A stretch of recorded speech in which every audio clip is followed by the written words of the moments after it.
আসসালামু আলাইকুম। পূর্ব ত্রিপুরা লোকসভা নির্বাচনে প্রার্থী ইন্ডিয়া জোটের শ্রীযুত রাজু নরিয়ানের সমর্থনে কুমারঘাট বাজারে যে নির্বাচনী সমাবেশ, এই সমাবেশের মাননীয় সভাপতি মণ্ডলী, আমাদের মাঝে আছেন ত্রিপুরা বিধানসভার মাননীয় বিরোধী দলনেতা তথা সিপিআইএম দলের কেন্দ্রীয় কমিটির সদস্য শ্রী জিতেন্দ্র চৌধুরী মহাশয়, ত্রিপুরা প্রদেশ কংগ্রেস কমিটির প্রাক্তন সভাপতি বর্ষিয়ান জনপ্রিয় নেতা মাননীয় বিধায়ক বীরজিৎ সিং মহাশয়, আরেকজন সিপিএম দলের কেন্দ্রীয় কমিটির সভ্য রাজ্যের প্রাক্তন মন্ত্রী তপন চক্রবর্তী মহাশয়, মঞ্চভূমিষ্ঠ ইন্ডিয়া মঞ্চের অন্যান্য নেতৃত্ব, শ্রদ্ধাস্পদ আমার গুরুজনেরা, মায়েরা, বোনেরা, সংগ্রামী ভাই বন্ধুরা, এই বাজার এলাকার ব্যবসায়ী দাদা ভাই বন্ধুরা, সুধী এলাকা নাগরিকবৃন্দ, আগামী 26 তারিখ দ্বিতীয় দফা ভোট।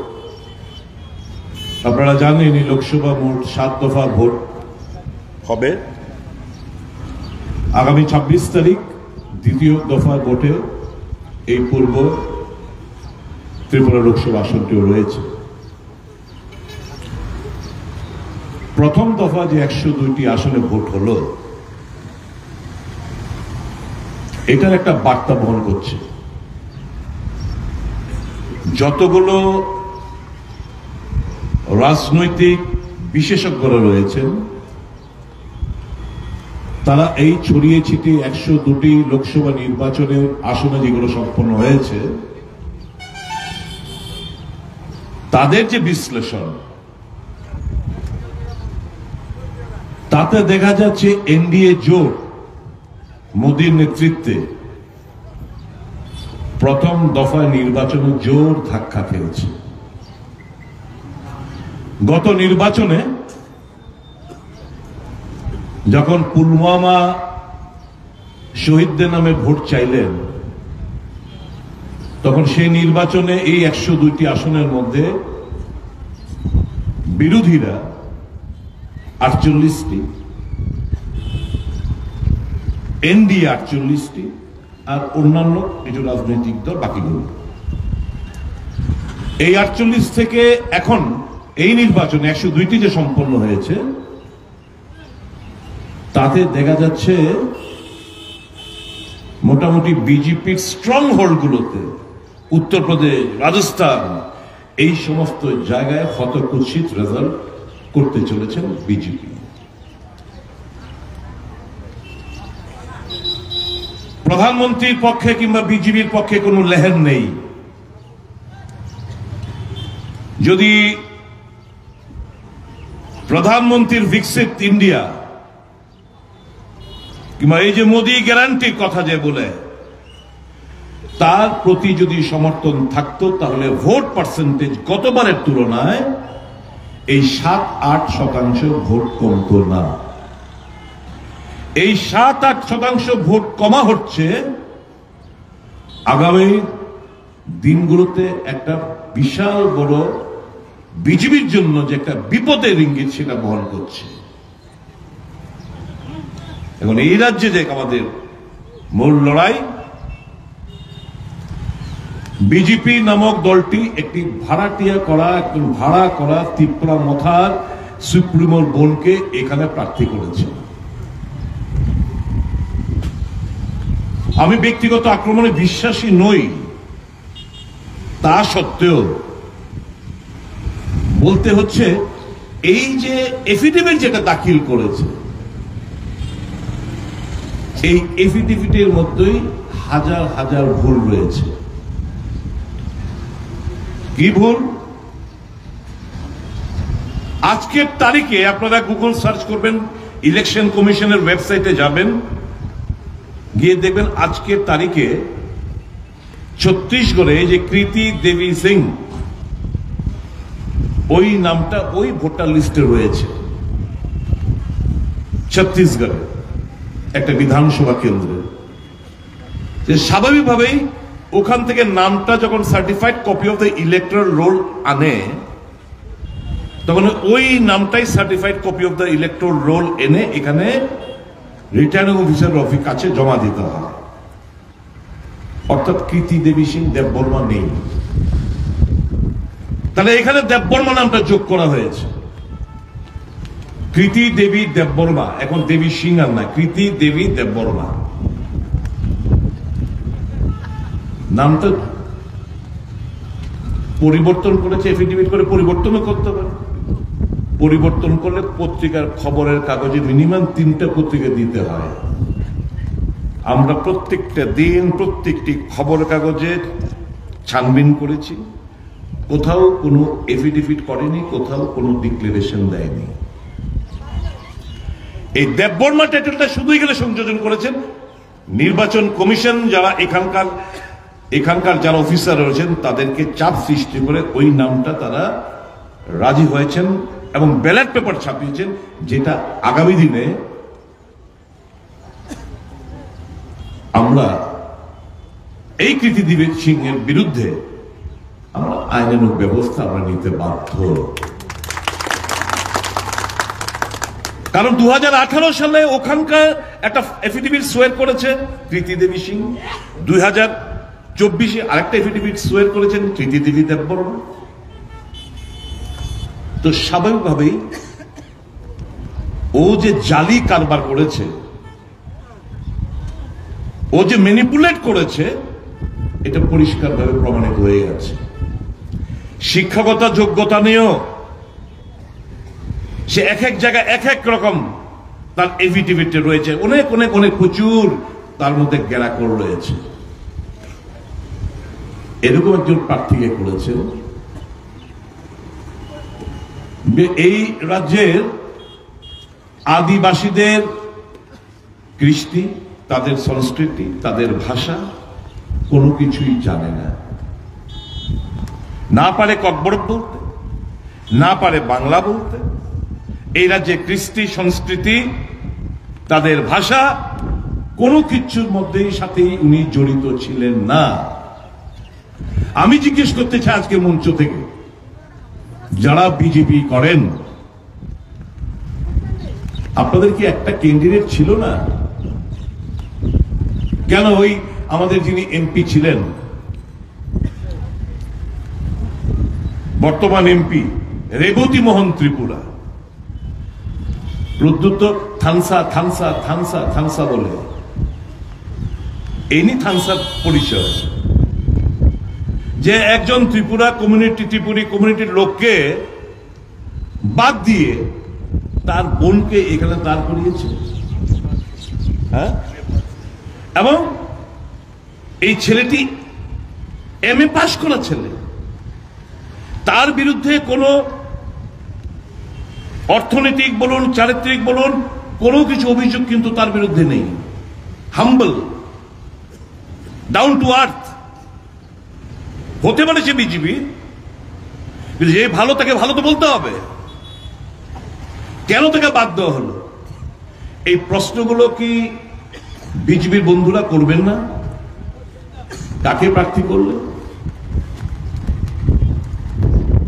যিনি আদিবাসী এবং বাঙালিদের মধ্যে একটা অবিশ্বাসের একটা প্রাচীর তৈরি করতে মাস্টার মাইন্ড হিসেবে উনি খ্যাতি অর্জন করেছেন। একটা অবিশ্বাসের প্রাচীর হমেশায় মাথার মধ্যে একটা পয়লা জাতি উল্লা পাল্টি। কেন? তুমি রাজনীতি করো, তোমার কাছে সমস্ত ধর্ম, সমস্ত জাতি, সমস্ত ভাষা, সমস্ত বর্ণের, সমস্ত রঙের লোক এক হতে হবে। তুমি তো বুবাগলা বলো, তোমাকে রাজার কাছে, বুবাগলার কাছে সকলের সমান ভাবে রাজা দেখেন। তুমি কেন স্লোগানটা তুললে পয়লা জাতি উলা পার্টি? অর্থাৎ প্রথম থেকেই তুমি এবং তোমার পরিবার যে বাঙালি বিদ্বেষী একটা বার্তা আদিবাসীদের কাছে পৌঁছে দেওয়ার প্রচেষ্টা তুমি নিয়েছিলে। এই জিনিসটাকে হতে পারে? এটা কোন সিভিলাইজড কোন নেতা এই সমাজটাকে জাতপাতের নামে, জাতির নামে বিভাজন করতে পারে? তারপর এখানকার সুবুদ্ধি সম্পন্ন মানুষ আপনারা জেনে শুনে আপনাদের পায়ে কুড়োল মারতে আপনারা রাজি রয়েছেন যারা বিজেপি করেন। আমার বিশ্বাস আপনার যদি বিবেক রয়েছে, আপনার সমস্ত ব্যাপারগুলো বুঝছেন, পায়ে কুড়াল মারবেন না। এই ত্রিপুরাকে আমরা ভাগ হতে দেব না। এখানে আদিবাসী, বাঙালি, খ্রিস্টান, বুদ্ধিস্ট, হিন্দু সমস্ত ভাষার লোক আমরা এক হয়ে বসবাস করতে চাই, একে অপরের দুঃখ সুখের সাথী হতে চাই। কাজে বন্ধুরা সাবধান, এই সমস্ত চিন্তাধারা মানুষকে ঘৃণার সাথে প্রত্যাখ্যান আপনাদের করতে হবে। এরা জয়লাভ করা মানে সবসময় মানুষের মধ্যে একটা আতঙ্ক থাকবে। তিপ্রাসা মনে করবে এই বাঙালি আমাদের শত্রু, বাঙালি মনে করবে তিপ্রাসা আমাদের শত্রু। এই বীজটা রোপণ করতে চাইছে প্রদ্যুৎ কিশোর দেববর্মা এবং তার বোন। আমি তিপ্রামথাকে বলবো না, তিপ্রামথার অন্যান্য নেতৃত্বের কোনো দোষ নেই। He is out of volleyballs. কি বললো? One last fight. কি কি স্লোগান বললো আমি শুধু আপনাদের মনে করে দিতে চাই। একটা হচ্ছে পয়লা জাতীয় party, no compromise, one last fight, greater Tripuraland, constitutional solution. তারপর কনস্টিটিউশনাল সলিউশন থেকে কি একটা ইন্টারলোকুটার ভুলে গেছেন? শেষ অব্দি কি সমস্ত বিমান জলে আমার বোইং টিকিট পাইছে, আমি খুশি, বিজিবি জিন্দাবাদ। এই তো বলেছিল ওই প্রাক্তন মুখ্যমন্ত্রী বিপ্লব দেবকে। আর ये तो बांग्लादेशी है, बांग्लादेशी कैसे मुख्यमंत्री होता है বলেনি? আর দেখলাম এখন খুব মাখামাখি বিপ্লবের সাথে। এটা অনেকটা রাজনীতি, এটা অনেকটা পলিটিক্স। তাদের ঘরের মধ্যে কাজিয়া। আগামী দিন মানিক সাহাকে তারা টপেল করতে চাইছে। বিপ্লব দেব জেতা কিংবা এই কৃতি দেবী সিং জেতা মানে হচ্ছে মানিক সাহার সামনে বিদায়ের ঘন্টি পাচ্ছে। আবার সেই জঙ্গলের রাজত্ব পুনরায় ত্রিপুরায় কায়েম হতে চাইছে। বাইক বাহিনী, হেলমেট বাহিনী, অত্যাচার বা অগ্নিসংযোগ, জ্বালিয়ে দাও, পুড়িয়ে দাও, দাঙ্গা বাঁধাও, এই তো ষড়যন্ত্র এরা। কাজে বন্ধুরা যারা বিজেপি করেন একটু বুঝে চিনতে আপনারা ভোট প্রদান করবেন। এই তো বলতো 2023 নির্বাচন, আমার কাছে একটু শুনে দিতে পারি, কিন্তু কি বলছে 2018 में बीजेपी ने क्या बोला?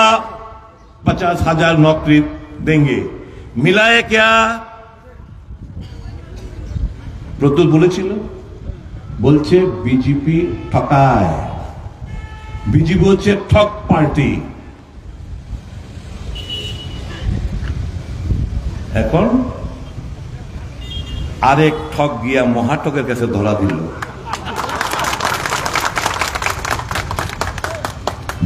প্রদ্যুৎ ভাবলো, ভাই আমি তো মানুষকে ঠকাই, ত্রিপ্রাসারে ঠকাই, আরে আমার থেকে তো বড় ঠক আরেকজন আছে বিজেপি। কংগ্রেস তো যা বলে তা কইরা দিয়া লায়, সিপিএম যা বলে তা করে দিয়া লায়। কংগ্রেস কইছিল এনজি এনরেগা এক করব, আইন করব, দিছে। কংগ্রেস কইছে স্বাস্থ্য অধিকারের আইন করুন, করছে। কংগ্রেস কইছে শিক্ষার অধিকারের আইন করছে, কংগ্রেস কইছে বনাধিকার আইন করছে, কংগ্রেস কইছে তথ্য জানার অধিকার আইন করছে, কংগ্রেস কইছে প্রত্যেকের বাড়িতে পাকা ঘর আইএওয়াই ঘর দিছে। এবার আইএওয়াই ঘর মোদি কি করলো, আইএওয়াই ইন্দিরা আবাস যোজনা কাইটটা টাইনের নাম ঢুকাই দিছে প্রধানমন্ত্রী আবাসন যোজনা, নাম পরিবর্তন করছে। আর কি করছে, স্বচ্ছ ভারত, আগেও ছিল নির্মল ভারত। সে নিজে ঝাড়ু টাড়ু নিয়ে ফটো সব করে কইছে স্বচ্ছ ভারত, আগেও ছিল। আগেও গ্রামীণ বিদ্যুতীকরণ যোজনা, রাজীব গান্ধী গ্রামীণ বিদ্যুতীকরণ যোজনার নাম ছিল, নাম পাল্টেছে দীনদয়াল উপাধ্যায় করছে। নতুন কি করছে, প্রদ্যুৎ বুঝলো আলী ভাই कांग्रेस जाको ता तो करे नहीं, कांग्रेस से हमारा रिश्ता नहीं अच्छा नहीं बनेगा, क्योंकि ये लोग अपने वचन पर कायम रहता है। प्रद्युत को मैं तो ठग हूं, मेरे को ढूंढना पड़ेगा मेरे से बड़ा ठग कौन है। शेख उन्हें खुद जब बाइक कर से अगर मुझसे कोई बड़ा ठग है तो वो है नरेंद्र मोदी और उनका पार्टी भाजपा, तो मैं उन्हीं से दोस्ती करता हूं। এই তো হচ্ছে সব তিপ্রাসা বিক্রি করে দিচ্ছে, তার কাছে এই মায়া কান্না, তার সবটা হচ্ছে নাটক, তার কাছে অত্যন্ত জরুরি একটা রাং, টাকা, অর্থ, ক্ষমতা, সে তার কাছে সারেন্ডার করছে। আর তিপ্রাসা জাতিগোষ্ঠী বিশ্বাস করে জানে দেবতা আসন বয়াইছে, বুবাগরাই শেষ কথা। বুবাগরার মাধ্যমে আমরা নতুন একটা স্বপ্ন দেখতেছি। বুবাগরা যখন কইছে আইন না দিব, বুবাগরা যখন কইছে কিছু একটা করব, সব আপনাদের স্বপ্ন চুরমার করে দিছে, আপনাদের বিক্রি করে দিছে, আপনাদের বিশ্বাস ভঙ্গ করছে। তাকে আপনারা ভোট দেবেন, তার বোনকে আপনারা ভোট দেবেন। ঘৃণার সাথে প্রত্যাখ্যান করছে। পশ্চিম ত্রিপুরা আসনে 7টা উপজাতি সংরক্ষিত আসন আছে, পূর্ব ত্রিপুরায় 13টা সংরক্ষিত আসন আছে। পশ্চিম ত্রিপুরা নির্বাচনে দেখেন ভোট পার্সেন্টেজ দেখেন, যারা মনে করছে যে না আমরা ত্রিপুরার মথনে ভোট দিব না কট্টর, তারা ভোট কেন্দ্রে গেছে না। আর যারা যেনা তার একটা শিক্ষা দিতে হইব, তার আগে ইন্ডিয়ার পক্ষে ভোট দিছে। আমার ইপিল থাকবো ত্রিপুরার আপনাদের মাধ্যমে, ইলেকট্রনিক মাধ্যমে, সাংবাদিক বন্ধুদের মাধ্যমে, সব ত্রিপ্রাসা এক হও, এই প্রতারকের বিরুদ্ধে গর্জে উঠুন। আগামী 26 তারিখ এই প্রতারকদের কোন অবস্থাতে আপনারা জিততে দেবেন না, এটা হতে হবে আজকের অঙ্গীকার। এটা দেশের নির্বাচন, ভারতের নির্বাচন, প্রত্যেক নির্বাচন গুরুত্বপূর্ণ। এইবারের নির্বাচন আরো বেশি মাত্রায় গুরুত্ব পাইছে। কারণ কি? কারণ আপনাদের যে কথা বলার, মত প্রকাশ করা স্বাধীনভাবে, খবরের কাগজ এখন কি সকালবেলা উঠেই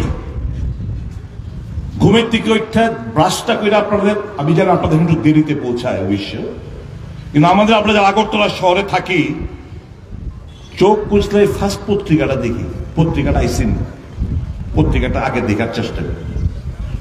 প্রথমে এখন আমরা সকালবেলা উঠা পত্রিকার মধ্যে মিথ্যা কথা পড়তে হয়। গণতন্ত্রের চতুর্থ স্তম্ভকে তারা ভেঙে গুড়ি দিয়েছে। সত্য কথা মানুষের কাছে পৌঁছয় না। কাজে গণতন্ত্র আজকে বিপন্ন। এই জিনিসগুলো উপলব্ধি করতে হবে। মানুষ আজকে ভীত সন্ত্রস্ত, মানুষ স্বাধীনভাবে মতামত প্রকাশ করতে পারে না, হোয়াটসঅ্যাপে করতে পারে না। আজকেও বিভিন্ন জট, বিভিন্ন শিক্ষাবিদ, বিভিন্ন সমাজ সুধারক এই স্বাধীনভাবে মত প্রকাশ করতে গিয়ে আজকেও জেল বন্দী রয়েছেন। তাদের বিরুদ্ধে কোনো অভিযোগ নাই, তারা শুধু মানুষকে, ভারতবাসীকে দিশা দেখাতে চাইছিলেন। সেই অভিযোগে তারা আজকেও জেলবন্দী। যেরকমটা রয়েছেন কোনো অভিযোগ ছাড়া। আমি এখন যদি বলি নরেন্দ্র মোদী আমার থেকে 100 কোটি টাকা নিয়েছে, পুলিশ গ্রেপ্তার করবো, সিবিআই গ্রেপ্তার করবো বুঝি? আমি একটা এই যে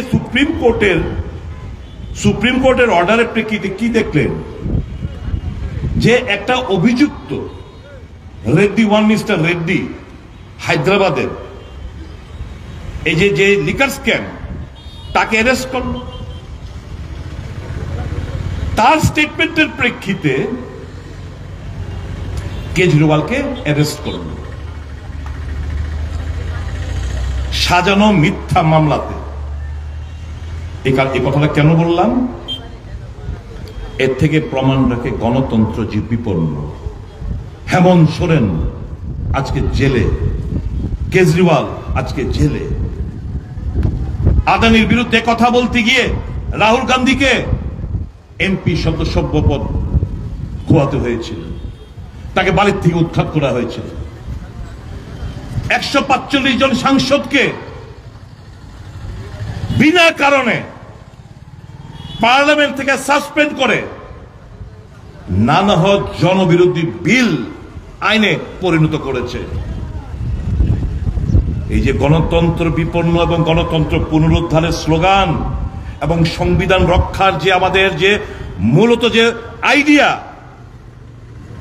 তার জন্য আমরা বিভিন্ন আমাদের মধ্যে যে বিভেদ, যে মত, বিভিন্ন কারণে যে দূরে ছিলাম আমরা একে অপরের, দেখলাম যে আমরা যদি আমাদের ক্ষুদ্র স্বার্থ ত্যাগ না করি, ভারতবর্ষ শেষ হয়ে যাবে, ভারতবর্ষের কৃষ্টি সংস্কৃতি শেষ হয়ে যাবে। কাজে না, দলের ইন্টারেস্ট পর কাছাকাছি আসতে হবে। এই স্বৈরাচারী ফেসিস্ট সরকারের পতন আমাদের ঘটাতে হবে। সেই কারণে আমরা একটা জায়গায় আসলাম। অপরাধ কি? তার মতো দেশপ্রেমী। এটা তো দেশপ্রেমের পরিচয় আমরা দিয়েছি। দেশকে আমরা ভালোবাসি, পার্টি কি পড়ে, পার্টির ইন্টারেস্ট পড়ে। আর ওই দলে কি তাদের চিন্তা ভাবনা? একটা রাষ্ট্র, একটা নির্বাচন, অন্য কোন নির্বাচন হবে না, একটা নির্বাচন হবে। একটা রাষ্ট্র, একটা ধর্ম থাকবে। কোন হিন্দু ছাড়া বুদ্ধিজম শেষ করতে হবে, খ্রিস্টানিটি শেষ করতে হবে, মুসলমান শেষ করতে হবে, পার্সি শেষ করতে হবে, জু শেষ করতে হবে। কাজে ওয়ান নেশন ওয়ান রিলিজন, এক নেশন এক রাষ্ট্র একটা ধর্ম, একটা রাষ্ট্র একটা ভাষা। ককবরক ভাষা শেষ করো, তামিল ভাষা শেষ করো, কানাডা ভাষা শেষ করো, বাংলা ভাষা শেষ করো। একটা রাষ্ট্র, একটা ভাষা, একটা রাষ্ট্র, একটা ধর্ম, একটা রাষ্ট্র, একটা নির্বাচন, একটা রাষ্ট্র, একটা খাদ্যাভ্যাস, একটা রাষ্ট্র, একটা খাদ্যাভ্যাস, একটা রাষ্ট্র, একটা বস্ত্র। পাহাড়িরা যারা জনজাতি ভাইয়েরা আছেন, পাচ্ছা পড়তে পারতেন না, তারা কয়ে দিব তোমার এই ড্রেস পড়তে হইব। তারা কয়ে দিব তোমার হিন্দিতে কথা কইতে হইব, ককবরক কইলে হইতো না, বাংলা কইলে হইতো না, তামিল কইলে হইতো না। এই তো তাদের চিন্তাধারা। এর বিরুদ্ধে তো আমাদের লড়াই। এটা হতে পারে না। আর কি শেষ হচ্ছে একটা রাষ্ট্র, একটা দল, একটা দল এক ব্যক্তি, মানে ওই হিটলারের প্রতিচ্ছবি আমরা এই নরেন্দ্র মোদীর মধ্যে দেখতে পাচ্ছি। যখন মানুষ প্রশ্ন করবে, তাদের নীতি হচ্ছে এটা, যখন মানুষ ন্যায্য দাবি দেওয়া তুলবে, তখন তাদেরকে ধর্মের আফিনের ট্যাবলেট খাইয়ে তাদেরকে ধর্মান্তর করে ফেলবে। তাহলে সমস্ত খিদে, সমস্ত অন্য কোন টপিকে আলোচনা করা যাবে না, করতে দেবে না। মানুষ ধর্মের মধ্যে আবদ্ধ হয়ে থাকবে। এই তো তাদের পরিকল্পনা। বন্ধুরা, দেশ পিছিয়ে যাচ্ছে। আজকে অর্থনৈতিক দিক দিয়ে প্রত্যেকটি শিশু আজকে যার জন্ম হচ্ছে, ঋণের বোঝা নিয়ে জন্ম হচ্ছে। 70 সালে দেশের যতজন প্রধানমন্ত্রী ছিল, জানেন আপনারা, মাত্র 55 লক্ষ কোটি আমাদের ঋণ ছিল। আর এই 10 বছরে এই 55 লক্ষ টাকা থেকে লাফিয়ে গিয়ে সেটা 205 কোটি লক্ষ কোটি টাকা গিয়ে দাঁড়িয়েছে। 205 লক্ষ কোটি টাকা আমাদের ঋণের পরিণাম গিয়ে দাঁড়িয়েছে। সর্বকালীন রেকর্ড। টাকার মূল্য দিনকে দিন নিচে নেমে যেতে হ্রাস পাচ্ছে। ডলারের তুলনায় কোনোদিন 84 টাকা অবধি পৌঁছয়নি। আজকে ডলারের সঙ্গে তুলনা করলে আমাদের ইন্ডিয়ান কারেন্সি তার মূল্য দিনকে দিন হ্রাস পাচ্ছে। অর্থনীতির দিক দিয়ে চুরমার, জিনিসপত্র দাম মানুষের নাগালের বাইরে। আচ্ছা দিনের স্বপ্ন দেখিয়েছিল আমাদের, আচ্ছা দিন লায়েঙ্গে। যখন মোদির কাছে বুড়া দিন ছিল, খারাপ সময় ছিল, কি ছিল তখন? রান্নার গ্যাস 415 টাকা। তখন মোদি সাহেবের কাছে, বিজেপির কাছে ওই সময়টা খারাপ ছিল, ইউপিএ সরকারের সময় খারাপ। মানুষকে স্বপ্ন দেখিয়েছিল এই 415 টাকার গ্যাস আমরা কমিয়ে দেব। এখন কই গিয়ে দাঁড়াইছে 415 টাকার গ্যাসটা? মোদির জামানায় 1200-1300 টাকা গিয়ে পড়ছে। আন্তর্জাতিক বাজারে যখন কাঁচা তেলের ব্যারেল, একটা ব্যারেলের দাম 139-40 ইউএস ডলার ছিল, মনমোহন সিং এর সরকার, ইউপিএ সরকার, তখন পেট্রোল এবং ডিজেল কত? খুব ম্যাক্সিমাম ছিল 55 টাকা। আর পেট্রোল কত? 60 থেকে 62 টাকা অবধি ফ্লাকচুয়েট করত। আর এখন সেই আন্তর্জাতিক বাজারে কাঁচা তেলের দাম কমেছে। এখন এক ব্যারেল তেল 75 ইউএস ডলার। ইউপিএর সময় কত? 139-40 আন্তর্জাতিক বাজারে ইউএস ডলার। এখন সেটা কমে 75 ইউএস ডলার। তো তেলের দাম, পেট্রোলের দাম, ডিজেলের দাম কমার কথা, সেটা বাড়ে কেমনে? সে বাড়াই দিচ্ছে প্রায় 100 ছুঁই।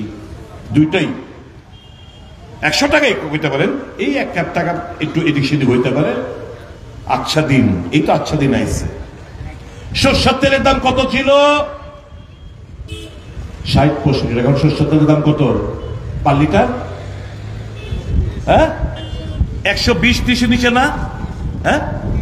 130। মুগ ডালের দাম কত ছিল আর এখন কত? ডাবল এর বেশি। প্রত্যেকটি জিনিসপত্রের দাম বেশি। কারণ গব্বর সিং ট্যাক্স বসিয়েছে। জানেন, যারা এখানে গরিব মানুষ আছেন, অনেক জমিয়া পরিবারও আছে, জানেন আপনাদের ইউপিএ সরকারের সময় আপনাদের কিন্তু ট্যাক্স, অনেক কিছুর মধ্যে ট্যাক্স বয়াইতো না। এখন সব জিনিসের মধ্যে ট্যাক্স, মানে আপনারা ইনডাইরেক্ট ট্যাক্সের আওতার মধ্যে সব জনসাধারণ আইনে নিয়েছে। আপনাদের ঠিকা মায়েরা বোনেরা জেনে যান, গরিব অংশের মানুষ জেনে যান, আপনাদের থেকে প্রত্যেক মাসে লবণ কিনেন ট্যাক্স, চিনি কিনেন ট্যাক্স, আটা কিনেন ট্যাক্স, হলদি কিনেন, জিরা কিনেন, মশলা কিনেন, তেল কিনেন, যা খুশি তা কিনেন, কাপড় কিনেন, জুতা কিনেন, চশমা কিনেন, ওষুধ কিনেন, যা কিনেন তার মধ্যে ট্যাক্স বয় দিছে। মানে প্রত্যেকটি মানুষের থেকে প্রতি মাসে 4 থেকে 5 হাজার টাকা করে ট্যাক্স সেন্ট্রাল গভর্নমেন্ট নিতেছে ট্যাক্সের মাধ্যমে। আর আপনাদেরকে 2000 টাকা করে একটা অংশের মানুষের ভাতা। আপনাদের থেকে 5000 টাকা নিয়ে 2000 টাকা দিয়ে কয় ভাতা দিছে। এবার আয়ো বিজেপি মিছিল করো, আয়ো ভারত মাতা কি জয় করো, আয়ো মিছিল করো। দিছি না টাকা দিছি না? আপনার থেকে টাকা নিয়ে আপনারা দিতেছে। কত বড় গুজরাটি ধারুন্দর বানিয়া এরা। জানেন দেশের যে টাকা লইয়া ভাগছে, জানেন তো? নীরব মোদী, শুনছেননি? গুজরাটি। বিজয় মালিয়া গুজরাটি, মেহের চৌস্কি গুজরাটি, ললিত মোদী গুজরাটি, সব গুজরাটি। সব দেশের ব্যাংকের টাকা টুকা লইয়া হন সব বাইরে গেছে। কইছিল না मैं काला धन वापस लाऊंगा? क्वेश्चन नहीं। सबके बैंक के 15-15 लाख घुसा देंगे। काला धन मेरे को 2 महीना 60 दिन का समय दो। 60 দিনের সময় চাইছে। সময় চাইয়া কইছে আমি সব কালো টাকা বাইরের থেকে আনুন। আইন না কি করুম? প্রত্যেক মানুষের ব্যাংকে, গরিব মানুষের ব্যাংকে অ্যাকাউন্টে দিয়ে দিব। ওই কি অমিত শাহ পরবর্তী সময় एक সাংবাদিক জিজ্ঞেস করছিল, পরে দেখেছে আরে ये तो जुमला था, चुनाव जीतने के लिए तो जुमला था। তাদের কাছে মানুষের বোকা বানায়া ভোট চায়, কখনো ওই শহীদদের রক্তের নামে ভোট চায়, কখনো জুমলাগিরি করে ভোট চায়। এবার জানেন তো সারা দেশের মধ্যে একটা কথা প্রচলিত হয়েছে কি, এই মোদি গ্যারান্টি কয় না, সারা ভারতবর্ষের মধ্যে একটা কথা হয়েছে, প্রচলিত হয়েছে কি, এটা চাইনা কা সামান और मोदी का जुबान का कोई भरोसा नहीं है, कोई गारंटी नहीं। মানে চায়নার মাল আর মোদির জুয়ান কথা, তার কোনো গ্যারান্টি হয় না। আমরা যে কিনি অনেক সময় চায়নার জিনিস কিনি না, ওই মশা মারণের ব্যাট ট্যাট কিনি না, মশা যা মারে একটা ব্যাট চায়নার মাল কিনি না, কিছুদিন পরে দেখি হ্যান্ডেল হয়ে যায়, কোনো গ্যারান্টি নাই। ঠিক তেমনি चाइना का सामान और मोदी का जमान का कोई भरोसा नहीं, कोई गारंटी नहीं। এখন সে গ্যারান্টি গেল, ये मोदी का गारंटी, मोदी का कोई इसमें कोई भरोसा नहीं है।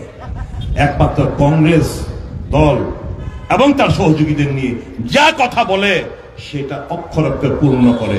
এবার কি কইছে, আমরা আইন করছি এমজিএন জায়গা, এবার কইছে এবার আবার আইন করুন, কিসের আইন, ন্যূনতম মজুরি 400 টাকা আমরা করুন, আইন করুন ন্যূনতম মজুরি, সমস্ত শ্রমিকদের ন্যূনতম মজুরি 400 আইন। এই ত্রিপুরা রাজ্যের ভিশন ডকুমেন্ট বলেন, তারপর সময় কি তাদের সংকল্পপত্র বলেন, তারা কইছিল 340 টাকা, 340 টাকা ন্যূনতম মজুরি করব, করে নাই। কিন্তু কংগ্রেস এবারে কইতেছে ন্যূনতম মজুরি এমজিএন টাকা সহ বিভিন্ন শ্রমিকদের মজুরি আমরা 400 টাকা করুন, পার্লামেন্টে আমরা আইন করুন।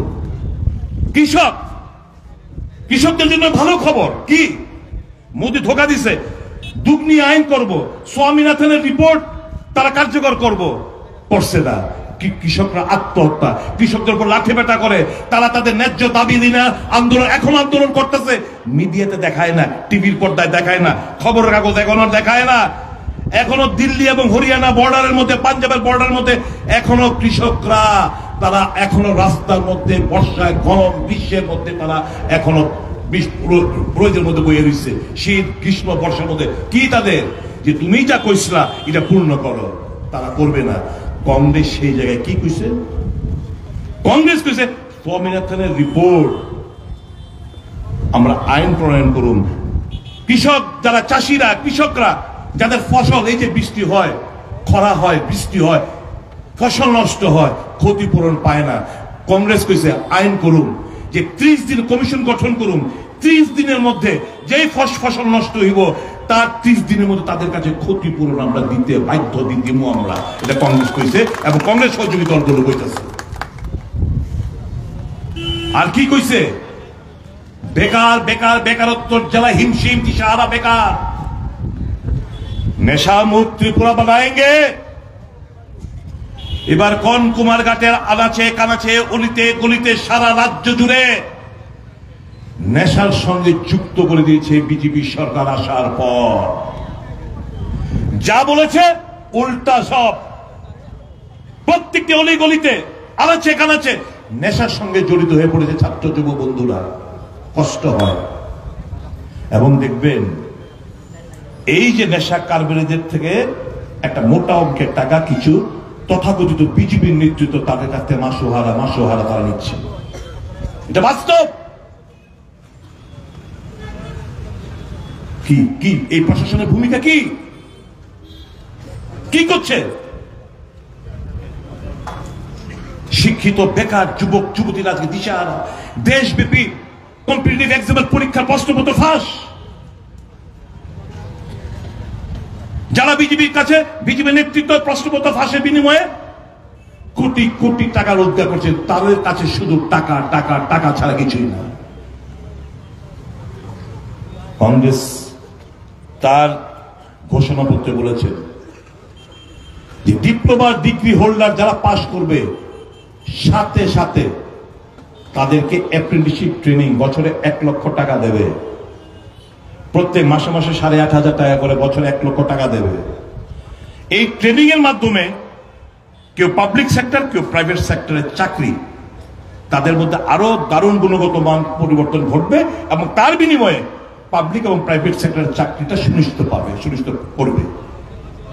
আর কি বলেছে যে 30 লক্ষ শূন্য পদ সেন্ট্রাল গভর্নমেন্টের যেগুলো পড়ে রয়েছে সেগুলো পূরণ করবে। কংগ্রেস যা বলে তা করে। কংগ্রেসের এবার ন্যায় আরেকটা ন্যায় হচ্ছে জাতি জনগণনা। এখানে আপনারা যারা আছেন, আমি যেরকম হাত তুললেন, কেমন এসসি সম্প্রদায় ভুক্ত কারা কারা আছেন হাত তো তুলুন তো। এখানে যারা এসসি সম্প্রদায় ভুক্ত আছেন, ভেরি গুড। ওবিসি সম্প্রদায় ভুক্ত যারা রয়েছেন হাত তুলবেন। ওবিসি সম্প্রদায় ভুক্ত প্লিজ, ভেরি গুড। এবার এসটি সম্প্রদায় যারা আছেন, এসটি সম্প্রদায় ভুক্ত হাত তুলুন, ভেরি গুড। এবার কংগ্রেস কি কইছে শুনেন। কইছে 2011 সালে ডাক্তার মনমোহন সিং কংগ্রেস সরকার যখন ছিল 2011 সালে একটা সোশিও ইকোনমিক কাস্ট সেন্সাস হয়েছিল, আর্থসামাজিক কাস্ট সেন্সাস হয়েছিল। 2016 সালে তার ডেটা সবটা সেন্ট্রাল গভর্নমেন্টের কাছ থেকে পড়ছে। দেখা সেন্ট্রাল গভর্নমেন্ট স্কুল প্রকাশ করানোর কোনো দরকার নেই। কেলিগা প্রকাশ করলে ওই যে 50% যে সিলিং, সেই সিলিংটা সুপ্রিম কোর্ট যেটা সিলিং করে আছে সিলিংটা উঠে যাবে, রিজার্ভেশন স্ট্যাটাসটা বাড়বে, তিপ্রাসা জনগোষ্ঠীর সংখ্যাটা বাড়ছে, এসসি সম্প্রদায়ভুক্ত সংখ্যাটা বাড়ছে, ওবিসি সম্প্রদায়ভুক্ত সংখ্যাটা বাড়ছে। হিস্সাদারি নাই, তাদের বিভিন্ন ক্ষেত্রে তাদের হিস্সাদারি নাই। এটা বুঝা পাইলে কি করছে জানেন? এই যে জিতেন্দ্রবাবু হয়ে গেছে, রেল বিক্রি করে দিতেছে, প্রাইভেট সংস্থার কাছে দিয়ে দিতেছে, এয়ারপোর্ট সংস্থার কাছে দিয়ে দিতেছে, বিভিন্ন প্রফিট মেকিং বডি আপনার কর্পোরেট হাতে তুলে দিতেছে। কারণটা কি জানেন? এবার পাবলিক সেক্টরের কাছে, সরকারের কাছে থাকলে তো SC reservation, ST reservation, OBC reservation পাইলে হলে, এবার যখন আম্বানি আদানিতে কাছে যায় বোগা, তখন তো এসসির জন্য রিজার্ভেশন থাকতো না, এসটিদের জন্য ওবিসির জন্য রিজার্ভেশন থাকতো না। তাহলে এই যে রিজার্ভেশন ক্ষেত্রটা আরো সংকুচিত হইয়া পড়ব। আমি কথাগুলো বললাম এই কারণে, basically BJP, RSS, ST, SC, OBC এবং সংখ্যালঘু মানুষের বিরোধী। বুঝা জানে কথাগুলো। যারা এসসি সম্প্রদায় ভুক্ত রয়েছে বা বন্ধু বিজেপিরা, বুঝা যান, দয়া করে ভোট দেন কি না দেন, দ্যাট ইজ আলাদা চ্যাপ্টার। এই সত্য কথাগুলো কেউ বলবে না, বিজেপি তারা বলবে না, কোন এজেন্ডা নেই। তাদের এজেন্ডা শুধু রাম, তাদের মন্দির মসজিদ, তাদের হিন্দু মুসলমান, এই তো তাদের এজেন্ডা। আমরা পাবলিকের এজেন্ডা নিয়ে আমরা মাঠে নেমেছি। কাজে বন্ধুরা শুনুন, ভাজপা এবং আরএসএস 2014 সালে ক্ষমতা অপসারণ হওয়ার পর এই মোহন ভাগবত সাহেব তিনি প্রস্তাব করেছিলেন মোদী সরকারের কাছে, এসসি, এসটি, ওবিসি রিজার্ভেশন প্রথা তুলে দাও। তখন সমস্ত দল, বাম, কংগ্রেস, বিভিন্ন রাজনৈতিক দল আমরা আমাদের সুর চড়িয়েছিলাম। মোদী আবার ব্যাক রিট্রিট করলেন, কিন্তু তাদের এজেন্ডার মধ্যে রয়েছে এই যে বলছে আমাদেরকে 370 আর এনডিএ সহ আমাদের 400 পার করো। মানেটা হচ্ছে এটা যে সংবিধান চেঞ্জ করবে। এই যে সংবিধানের মধ্যে যে হিন্দু শব্দ আর যে সেকুলার শব্দ, সেই সেকুলার শব্দটা ওরা হাঁটাতে চাইছে। তারা চাইছে হিন্দু রাষ্ট্র, তারা চাইছে এই দেশ থেকে মুসলমান খেদাও, তারা চাইছে এই দেশ থেকে বুদ্ধিস্ট খেদাও, তারা চাইছে দেশ থেকে শিখ খেদাও, তারা চাইছে দেশ থেকে অন্যান্য ধর্ম মুছে দাও। একটাই ধর্ম থাকবে, সেটা হচ্ছে হিন্দু ধর্ম, সনাতন ধর্ম। এরা সনাতন ধর্মের বিশ্বাসী কান্ডারি, এরা দাবি করে। এরা যারা শঙ্করাচার্যের বারংবার বারণ করা সত্ত্বেও কি বলছিল, কি দোষটা কি করেছিলেন সংখ্যালঘু চারজন সংখ্যালঘু, যে এক মুহূর্ত अभी नहीं है, एक मुहूर्त का समय कम से कम 78 मिनट। কিন্তু দেখবেন উপনয়ন পৈতার ডেট আলাদা, বিয়ের ডেট আলাদা, মন্দির উদ্বোধনের ডেট আলাদা, গৃহপ্রবেশের ডেট আলাদা। ওই 22 জানুয়ারি কোনো মুহূর্ত ছিল না। এবং চার সংখ্যালঘু বারংবার কইছে যায়েন না। আর কি কারণে যায়েন না, অগ্রসর হেন না? ওখানে মন্দিরের চূড়া নির্মাণ হয়েছে না, মন্দিরের যে চূড়া সেটা নির্মাণ হয়েছে না। কইছে মন্দির কা চূড়া হতা ভগবান কা সর, ভগবানের মাথা। বিনা মাথা কা अगर প্রাণ প্রতিষ্ঠা করোগে, এখানে অশুভ শক্তির উন্মোচন হবে, করতে যেও না। বারংবার বারণ করেছে ना। मोदी बोले चुनाव आ गए, हमको राम को बेचना है भाई, हमको चुनाव जीतना है, राम को बेचना है। अच्छा शंकराचार्य इतना बड़ा साहस हो गया, छोड़ो इनका आमंत्रण पत्र मत भेजो। এরা আমন্ত্রণ জানাইছে না। এরা হইতেছে কি হিন্দু ধর্মের রাজনৈতিক দালালেরা, সনাতন ধর্মের এরা তো রাজনৈতিক দালাল, যারা এই ধর্মটাকে আজকে সস্তা বানাইতেছে, রামরে বিক্রি করতে তারা পিছপা হয় না। কাজে বন্ধুরা, এদের স্বপ্ন কোনোদিন, সময় আর কয়েকটা দিন, জুনের 4 তারিখ অব্দি ধৈর্য ধরুন।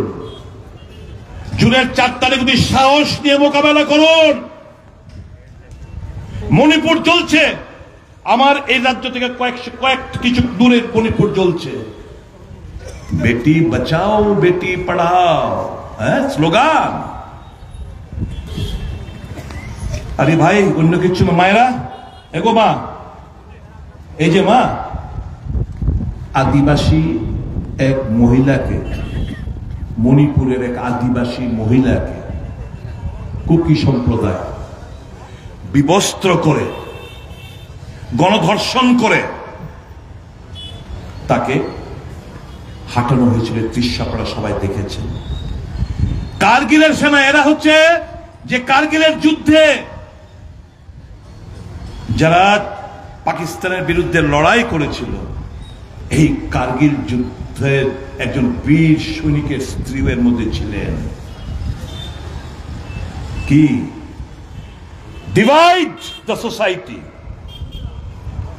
মণিপুরে কি 40টা আসন সমতলে, 20টা আসন হয়েছে গিয়া ওই আদিবাসীদের। কাজে আমি যদি 40টা আসন মণিপুরি ভার্সেস আদিবাসীদের মধ্যে লাগাইয়া আমি যদি আমার শাসন ব্যবস্থাটা দীর্ঘমেয়াদী পরিকল্পনা করতে পারি, মন্দ কি? এটাই তো নরেন্দ্র মোদীর চিন্তা ভাবনা, যার প্রেক্ষিতে সে একদিনের জন্য সময় পাইলেন না।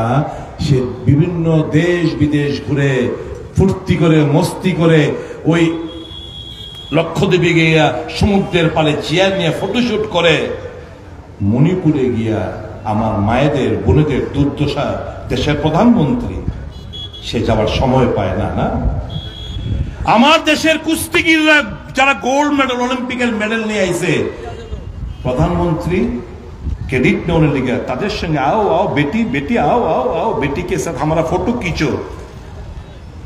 সব ফটো পত্রিকার মধ্যে বাইরে এলো। যখন এই বেটিরা বিজেপির এক ব্রিজমোহন সিং তার বিরুদ্ধে যখন যৌন কেলেঙ্কারি এবং শ্লীলতাহানির ঘটনার প্রেক্ষিতে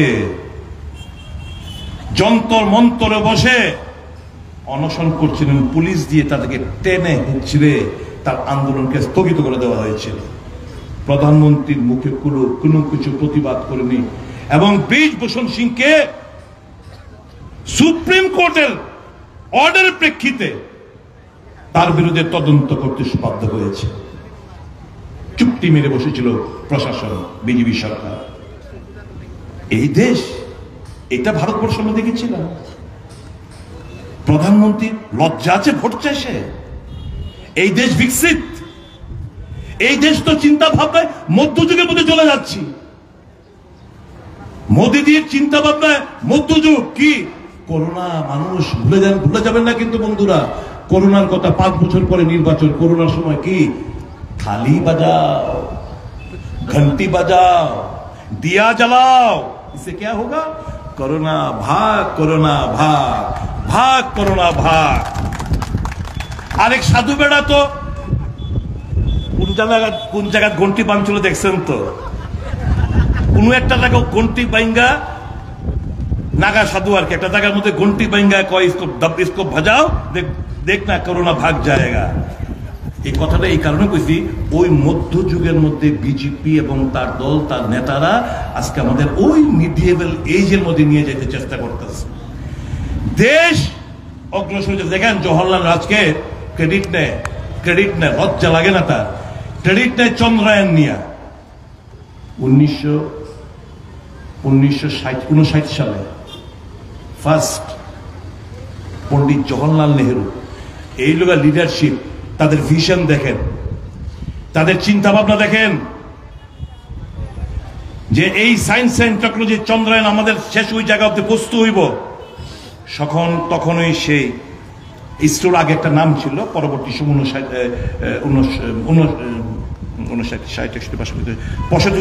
সালে গিয়ে 69 সালে গিয়া এটা বোধহয় নামটা পাল্টাইছে। কিন্তু এর আগে এখন এটা ইসরো হয়েছে, এটা পন্ডিত জওহরলাল নেহরু। এখন সে চন্দ্রায়ন সাকসেসফুল ওই সাউথ পোলে ল্যান্ড করার প্রেক্ষিতে বিজেপি তার লজ্জা লাগে না, প্রধানমন্ত্রী নিজে তার কৃতিত্ব নেওয়ার চেষ্টা করে। একটা কোন এই রাজ্যে এইমস হয়েছে, স্বাস্থ্য ব্যবস্থা, আমি স্বাস্থ্যমন্ত্রী ছিলাম বলে বলছি, স্বাস্থ্য ব্যবস্থা কোন জায়গায় এসে ঠেকেছে? প্রাইমারি হেলথ সেন্টার বাদ দিন, এখানে sub division hospital, district hospital থেকে শুরু করে প্রধান রেফারেল হাসপাতাল এবং এইচএমসি, চিকিৎসা নাই, কোন চিকিৎসা নাই। বিনা চিকিৎসায় মানুষ মারা যাচ্ছে মুড়ি মুরগির মতো।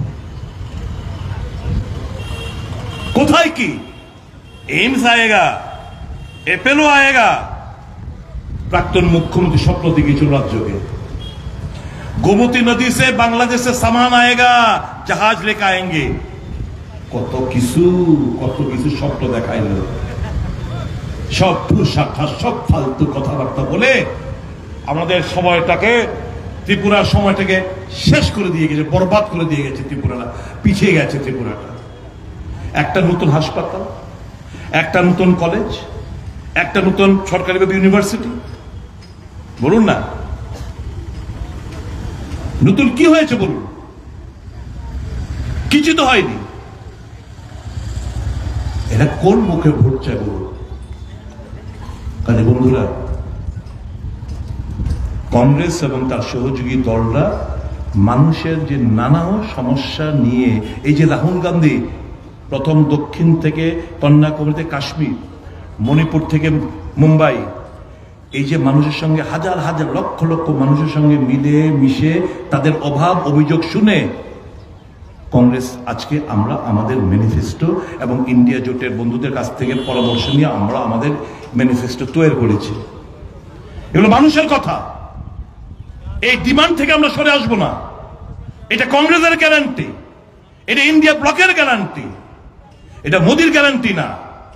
যে ফ্রড, যে বাজে কথা, মিথ্যে কথা, প্রতারক, যে প্রতারণা করেছে 10টি বছর এই দেশের মানুষের সাথে, এটা তার গ্যারান্টি না। বন্ধুরা, ভেবে চিন্তে ভোট প্রদান করবেন। এই 26 তারিখ অত্যন্ত ভদ্র নম্র একজন রাজন রিয়াং সাহেবকে আমরা দাঁড় করিয়েছি। আপনাদের হয়ে দারুণ কাজ করবে। এই সমস্ত লোক কিন্তু পার্লামেন্টে পাঠাবেন, এই সমস্ত চোরদারদের পাঠাবেন, এই সুযোগ সন্ধানীদের পাঠাবেন, যারা বাঙালি এবং আদিবাসীদের মধ্যে একটা অবিশ্বাসের এবং বীজ রোপণ করতে চায়, দাগ বাঁধাতে চায়, এদেরকে প্রতিনিধি করে পাঠাবেন। আমি এখানকার শুভবুদ্ধি সম্পন্ন মানুষ, বিজেপি বুঝি না, সিপিএম বুঝি না, কংগ্রেস বুঝি না, অন্যান্য দল বুঝি না। এন ব্লক আপনারা ভোট দিন, রাজেন্দ্র রিয়াংকে জিতিয়ে পাঠান। আপনারা ভুল করবেন না বন্ধুরা। সাহসিকতার পরিচয় নিয়ে মোকাবেলা করুন। ভয় পাওয়ার কিছু নেই, দায়িত্ব পালন করুন। ভোট প্রদান করতে বেরিয়ে আসুন সকাল সকাল, এই দেশটাকে বাঁচান। এটা ইন্ডিয়া ব্লক ভার্সেস ইন্ডিয়া না, এই লড়াই আম জনসাধারণ ভার্সেস এই স্বৈরাচারী বিজেপির বিরুদ্ধে লড়াই। এই লড়াই আম জনসাধারণকে জিততে হবেই হবে, নয়তো দেশের কাছে বিরাট বিরাট বিপদ আগামী দিনগুলোতে। আমার মনে কোনো সন্দেহ নেই, যেভাবে প্রথম দফা নির্বাচনে বিজেপি আজ অনেক ধাক্কা খেয়েছে, পিছু ব্যাকফুটে রয়েছে। 4 তারিখ যখন রেজাল্ট বেরোবে দেখবেন মোদির 400 তো দূরের কথা, 150 পার হইতেই গুতাইব 150 পার হইতেই গুতাইব। কাজে বিজেপি বন্ধুরা যারা গুন্ডা হিংসা বিশ্বাসী, একটু বুঝালইও, একটু বুঝা লাভ পাইও। দাদা কইছো মুখ ভাই আনন্দের সীমা নাই, এই পথে হাইটো না। দাদা তো হবল চালাকে আয় পড়বো, হাপ্পা ওই বিরোধী বাবু যেটা কয়ে গেছে আমার গরিতে আয় পড়বো। তোমরা কই যাইবা তখন? একটু বুঝা সুজ্জা কইল, পার্টি করো, ভালোভাবে করো, মানুষকে তাদের গণতান্ত্রিক অধিকার যেন খর্ব না হয় সেটা সুনিশ্চিত করো। যে যা ভোট দেবে, উৎসবের মেজাজে ভোট দেবে, যে যাকে খুশি ভোট দেবে। আমরা আমাদের কথা বলে গেলাম, মানুষ বিশ্বাস করে আমাদের ভোট দেবে। কিন্তু কাউকে গায়ের জোরে আটকে দেওয়া, ধমকি দেওয়া, জোর করে মিছিল মিটিং এ অংশগ্রহণ করানো, ট্রান্সফার করে দেবো, ওই পুলিং এজেন্ট তুমি তাহলে বাইক করে নালে কিন্তু আগামী দিন তাহলে বাড়ি ঘর ভাগাইলাম, পুরাইলাম, ঘুরাইলাম। এটি কিন্তু আর বেশি দিন না, 4 তারিখ আইতে তো বেশি দিন নাই। বুঝা শূন্য করেন, এটুকু আমার অ্যাডভাইস, যারা বিজেপির গুন্ডা পান্ডারা রয়েছে এখানে 2-1টা, একটু বুঝা শূন্য কইর। কাজে আগামী 26শে এপ্রিল এই দেশের নির্বাচনে কাস্তে হাতুড়ি তারা চিহ্নে ভোট দিয়ে রাজেন্দ্র রিয়াংকে বিপুল ভোটে জয়ী করান। আপনার গণতান্ত্রিক অধিকার পুনরুদ্ধার করুন, সংবিধানকে বাঁচান। এই কটি কথা বলে যারা এখানকার গণদেবতা রয়েছেন, যারা গুরুজন রয়েছেন, তাদের আমার প্রণাম নিবেদন করে, মা বোনদের প্রীতি শুভেচ্ছা ভালোবাসা জানিয়ে, আমার ছাত্র যুবক ভাই বন্ধুদের সঙ্গে অভিনন্দন জ্ঞাপন করে আমি আমার আলোচনাকে শেষ করছি। সবাই ভালো থাকবেন।